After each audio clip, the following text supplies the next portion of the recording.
অযোধ্যায় বিভিন্ন সামগ্রীর দাম বেড়েছে প্রায় 10 থেকে 20%। ইতিমধ্যে কমপক্ষে 15টি হোটেল সংস্থা বরাত নিয়েছে অযোধ্যায় প্রায় 30,000 কোটি টাকা বিনিয়োগ করতে চলেছেন তারা।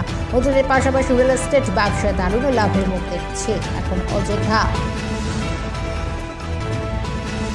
অযোধ্যায় বিভিন্ন সামগ্রীর দাম বেড়েছে প্রায় 10 থেকে 20%। ইতিমধ্যে কমপক্ষে 15টি হোটেল সংস্থা বরাত নিয়েছে অযোধ্যায় প্রায় 30। তামিলনাড়ুর ধনুষ্কোটিতে প্রধানমন্ত্রী নরেন্দ্র মোদী আরিচেল মুনাই পয়েন্টে রাম সেতু পরিদর্শনের পর পুজোয় অংশগ্রহণ রামেশ্বরমে রবিবার দুপুরে পৌঁছানোর কথা অযোধ্যায়। দেশ বিরোধী স্লোগানের বিতর্কে উত্তেজিত হয়েছিল দিল্লির জওহরলাল নেহেরু বিশ্ববিদ্যালয়ের। এবার সেই বিশ্ববিদ্যালয় দেখানো হবে সোমবারের লাইভ প্রাণ প্রতিষ্ঠা।